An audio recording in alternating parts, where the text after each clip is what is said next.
तीन प्राप्तव्य तत्व हैं।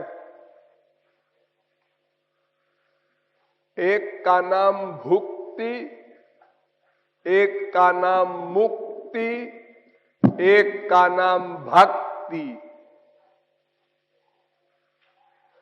कुल जमा टोटल तीन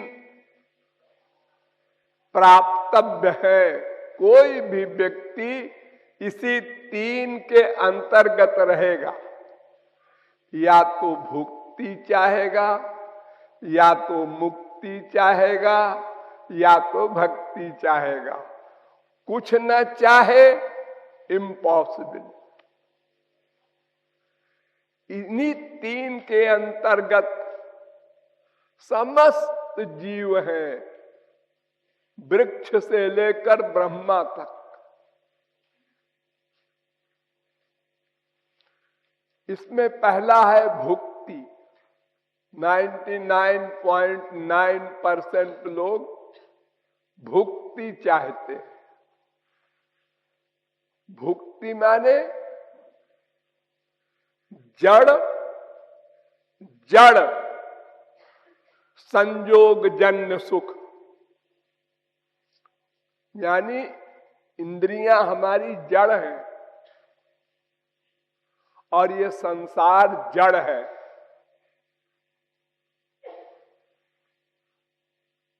ये इंद्रियां जो चेतन दिखाई पड़ती हैं आपको, ये आत्मा के कारण चेतन दिखाई पड़ती हैं। ये है नहीं चेतन।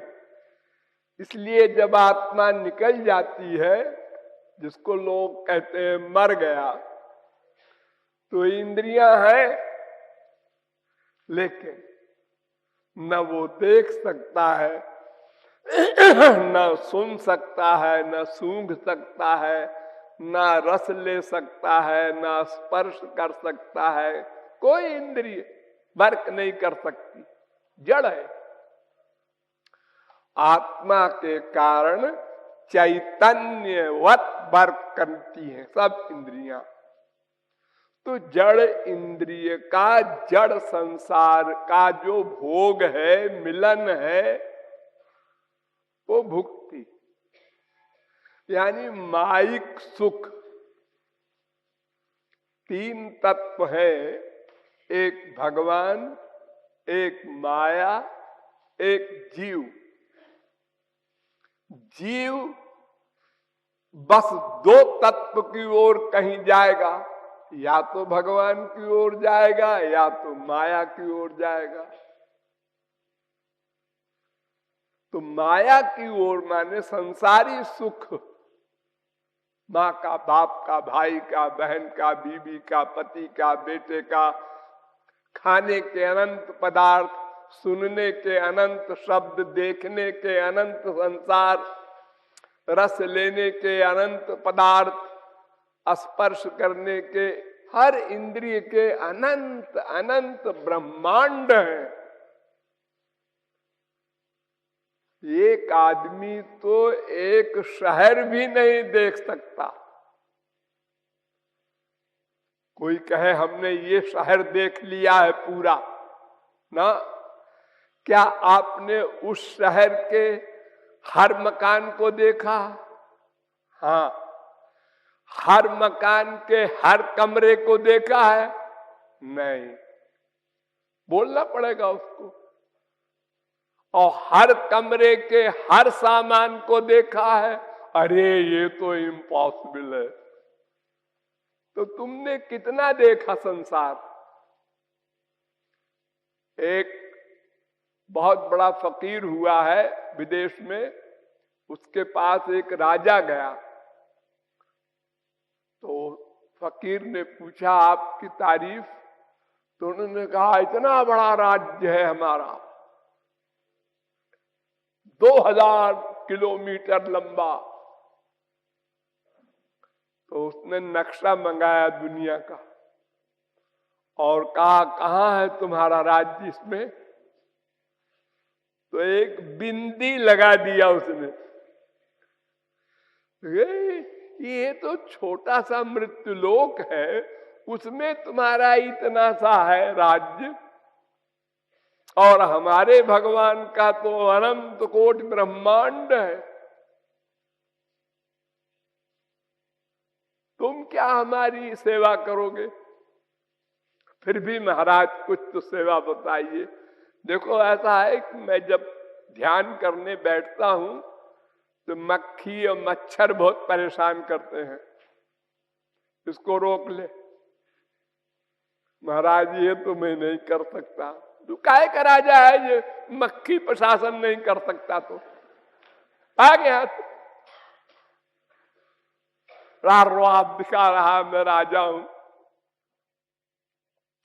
तो इतना बड़ा संसार है कि कोई स्पिरिचुअल मैन भी नहीं देख सकता। क्यों? इसलिए कि लिमिटेड नहीं है, सीमित नहीं है।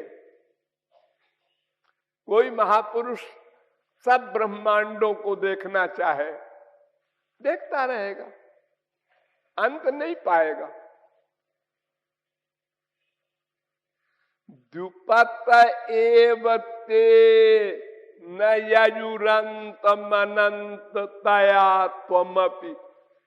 वेद स्तुति करता है भगवान की कि तुम्हारी हर चीज अनंत है, हर चीज। तुम्हारे नाम अनंत, गुण अनंत, लीला अनंत, ब्रह्मांड अनंत, संत अनंत, सब अनंत। तुम भी नहीं पार पा सकते, और कौन पाएगा? तो अनंत कोटि ब्रह्मांड है इन इंद्रियों के लिए। ये माइक ब्रह्मांड की बात कर रहा हूं। अलौकिक ब्रह्मांड भी अनंत है। दिव्य धाम भगवान के अवतारों के अनंत वैकुंठ है। कोई चीज सीमित नहीं भगवान की।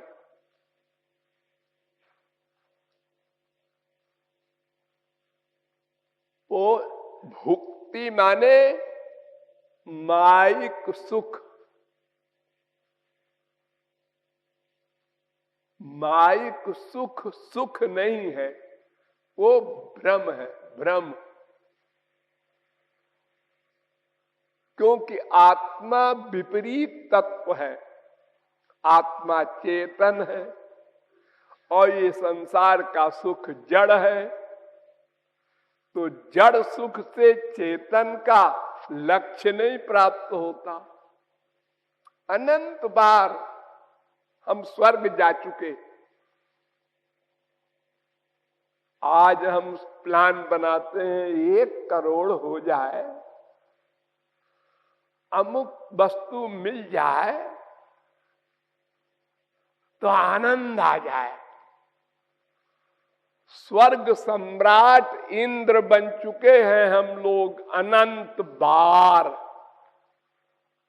फिर मृत्युलोक में आए, फिर कुत्ते बिल्ली गधे बने, फिर कभी भगवान ने दया करके मानव देह दिया, कभी कभी कबहू करी करुणा नर देही देत ईश बिनु हेतु सनेही।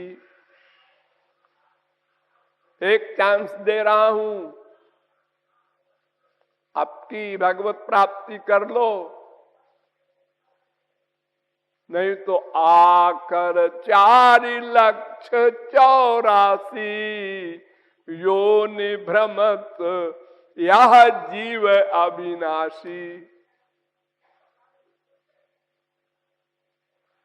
तो जैसे संसार में हम कुत्ते बिल्ली गधे बने थे जब, तो तब भी इंद्रियों का विषय हमारा लक्ष्य था। तब तो अज्ञानी थे, क्या करें, मजबूरी थी। ज्ञान शक्ति तो मानव देह में है। वो ज्ञान शक्ति अगर महापुरुष की बुद्धि में जोड़ दी जाए और उससे लक्ष्य को प्राप्त किया जाए तो बात बन सकती है, बनी है, अनंत जीव महापुरुष बने हैं। तो संसारी सुख इंद्रियों का कितना ही बड़ा हो, यत् पृथिव्याम व्रीहियवम हिरण्यम पशव स्त्रिया नालमेक पर्याप्तम। वेद व्यास का चैलेंज है कि एक पृथ्वी नहीं, अनंत कोटि ब्रह्मांड अगर तुम्हारे नाम लिख दिया जाए, बैनामा कर दिया जाए कि आज से तुम अध्यक्ष बनाए गए अनंत कोटि ब्रह्मांड के, तो भी तृष्णा नहीं जाएगी। सुख नाम की वस्तु नहीं मिलेगी, शांति नहीं मिलेगी, और टेंशन होगा, पागल हो जाओगे।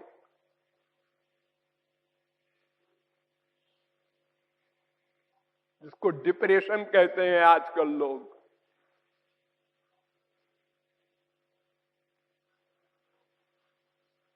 चक्रधरोपि सुरत्वम सुरत्वलाभे सकल सुरपतित्वम सुरपतिरूर्ध्वगतित्वम तथापि न निवर्तते तृष्णा। स्वर्ग सम्राट इंद्र भी ब्रह्मा बनना चाहता है, वहां भी वही तृष्णा है, वही अशांति, वही टेंशन। और यहां हम लोग लखपति करोड़पति के चक्कर में ही आनंद चाह लेते हैं, ये मिल जाए, वो मिल जाए, वो मिल जाए। तो मिल गया जब, नहीं इसमें तो सुख नहीं है, इसके आगे वाला होगा। हिरन होता है, हिरन तो रेगिस्तान में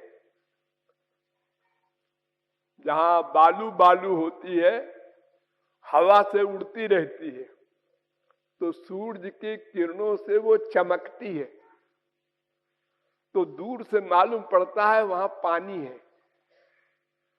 तो हिरन दौड़ के जाता है कि वहां पानी है, पीने को मिलेगा। वो पानी तो है नहीं, वो तो बालू चमक रही थी।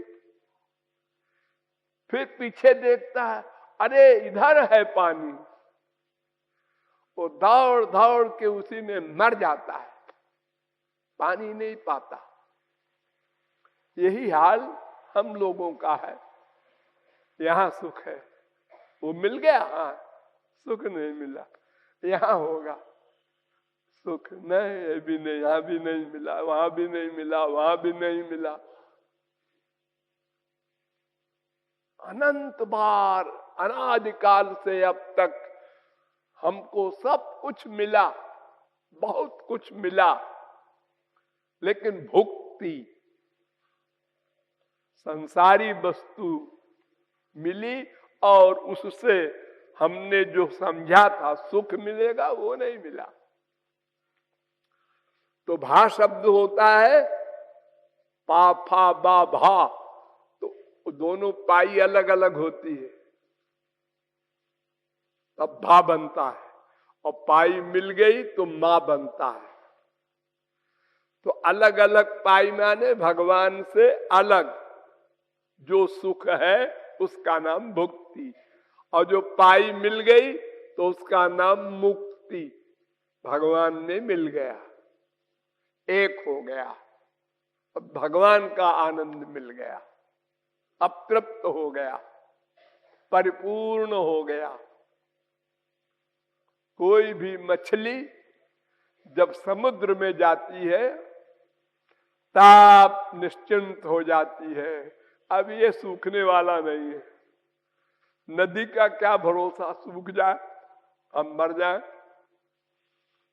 तो अनंत मात्रा का सुख भगवान के एरिया में, और सुख की भ्रांति वाला सुख। कुत्ता सूखी हड्डी चबाता है, जब भूखा होता है जंगली कुत्ता तो सूखी हड्डी चबाता है, तो चबाते चबाते उसके ही गले के मुंह के जबड़े से खून निकलने लगता है। अपने ही खून को हड्डी में लगा हुआ समझकर पीता जाता है और समझता है हड्डी से खून मिल रहा है। अरे आप लोगों के बच्चे अंगूठा पीते हैं, देखा होगा आप लोगों ने, उनसे पूछो क्या मिला, पता नहीं क्या मिलता है, और कितने प्रयत्न करो फिर डाल लेता है।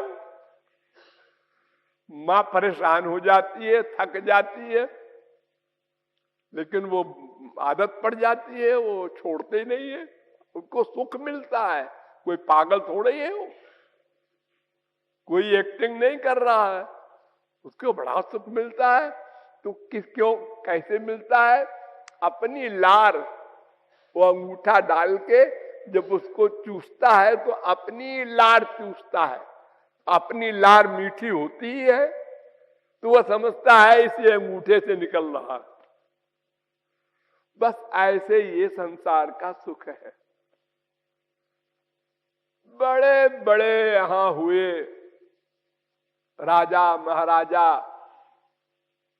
बड़े बड़े ऐशो आराम उनके, लेकिन सुख नहीं मिला।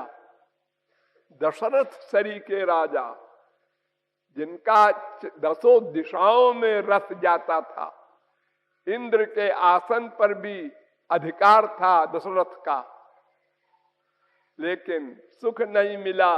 तो कान के पास के बाल सफेद होने लगे, शीशे में देखा, ओ अब तो वास्तविक सुख की रिसर्च करनी चाहिए।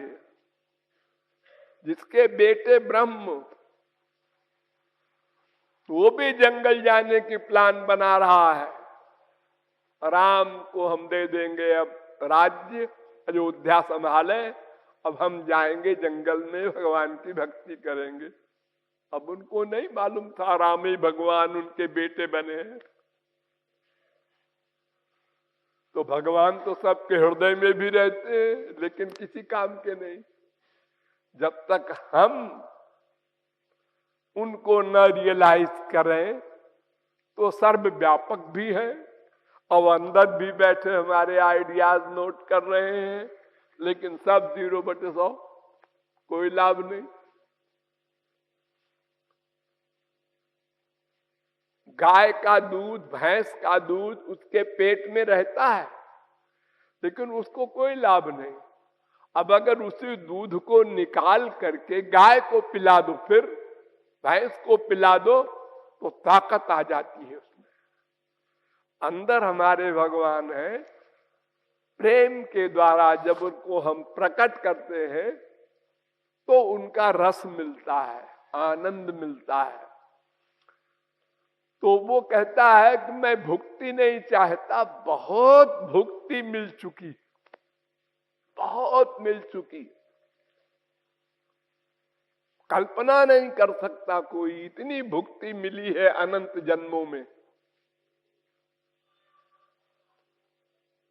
और मुक्ति और भी खतरनाक, क्यों? मुक्ति में इंद्रियां नहीं रहती, मन नहीं रहता, बुद्धि नहीं रहती, खाली आत्मा परमात्मा में लीन हो जाती है। यानी अनुभव ही नहीं होगा आपको बिना इंद्रियों के आनंद का। देखो, एक माँ के पेट में बच्चा आता है पहले 9-10 महीने, तो वो माँ बहुत खुश होती है। हाँ, बच्चा आ रहा है, वो हिल रहा है, डोल रहा है, बड़े खुश। अब 1 महीना रह गया, अब 10 दिन रह गया, डॉक्टर कह रहा है बस 4-5 दिन में होने वाला है, बहुत विभोर है, लेकिन देखा नहीं उसको। जब बच्चा पैदा हुआ और देखा उसको, तब और ही सुख है। फिर थोड़ा बड़ा हुआ और भोलेपन की जब बातें करने लगा, तब और सुख मिला। संसारी तो उसी प्रकार मुक्ति का सुख है जैसे माँ के पेट का बच्चा, वो खाली रियलाइजेशन है बच्चा है बच्चा है, और उसकी कोई चीज अनुभव में नहीं आती। और जब वो रामकृष्ण बन करके सामने आते हैं और लीलाएं करते हैं, हमारे साथ ऐसा व्यवहार करते हैं जैसे संसारी आदमी करे, तो वो रस अलौकिक। इसलिए मुक्ति भी नहीं चाहते। मुक्ति भी 5 प्रकार की होती है: सार्ष्टि, सामीप्य, सालोक्य, सारूप्य, सायुज्य। इसमें 4 मुक्ति तो होती है भक्तों की, यानी भगवान और भक्त 2 रहते हैं।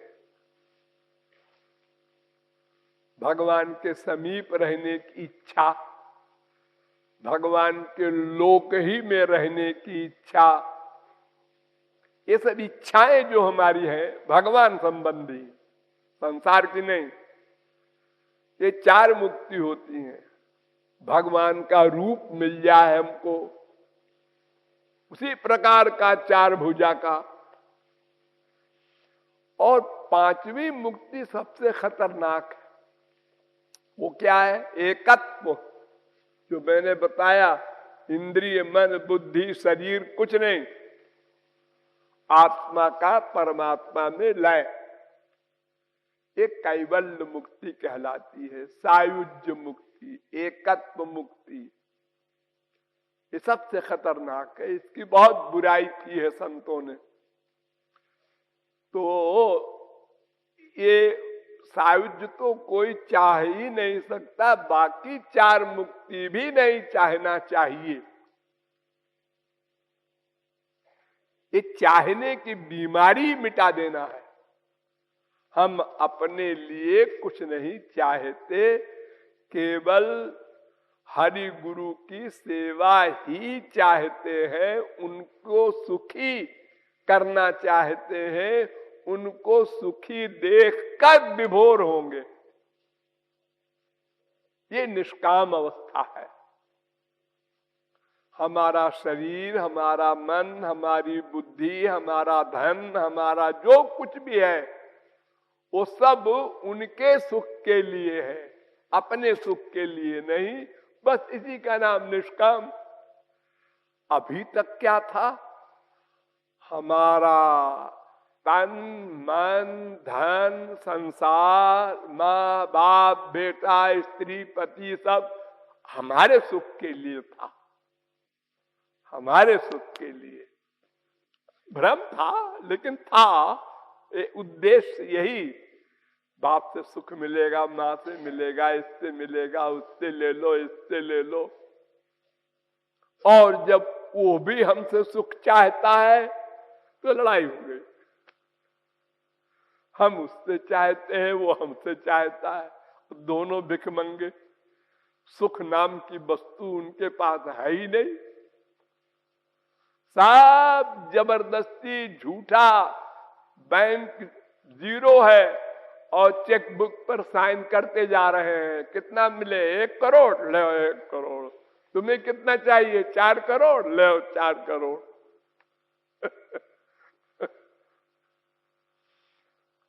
ऐसे ही हम धोखा दे रहे हैं दूसरे को, और वो हमको धोखा दे रहा है। लेकिन हम कितने मूर्ख हैं कि हम किसी को धोखा देते समय समझते हैं ये धोखे में आ गया, और वो जब हमको धोखा देता है तो हम समझते हैं फैक्ट है।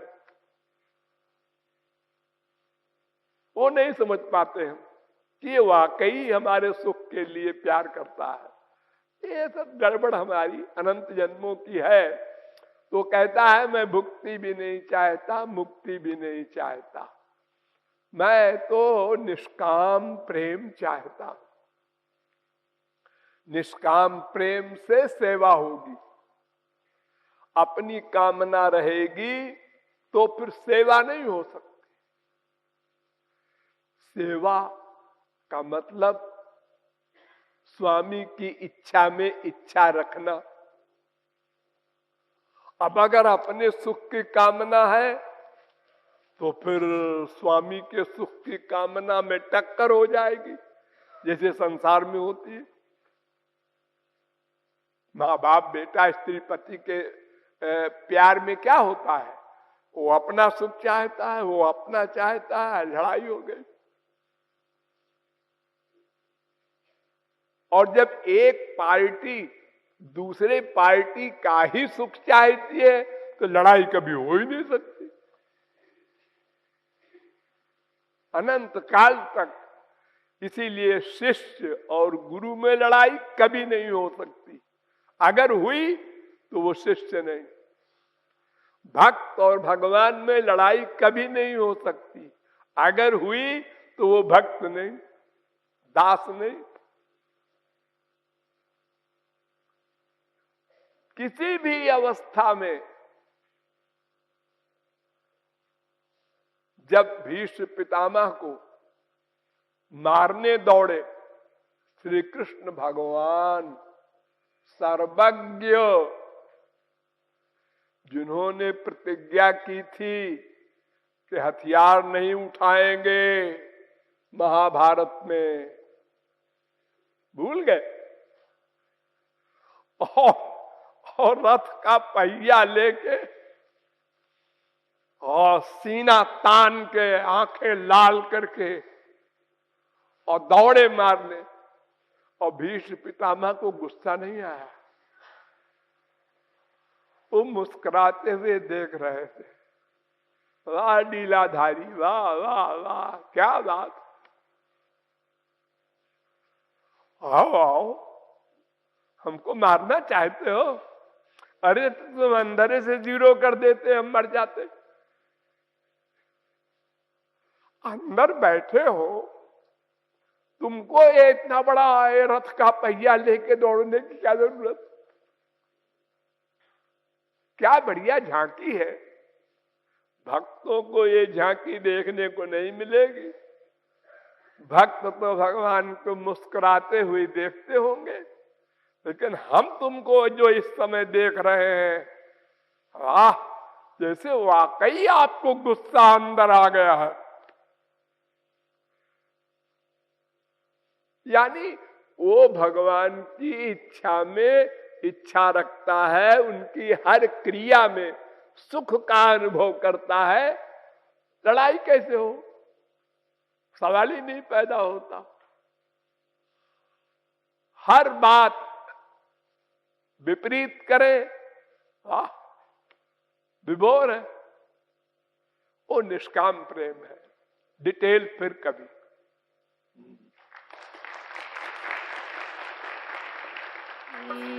मुक्ति मांगो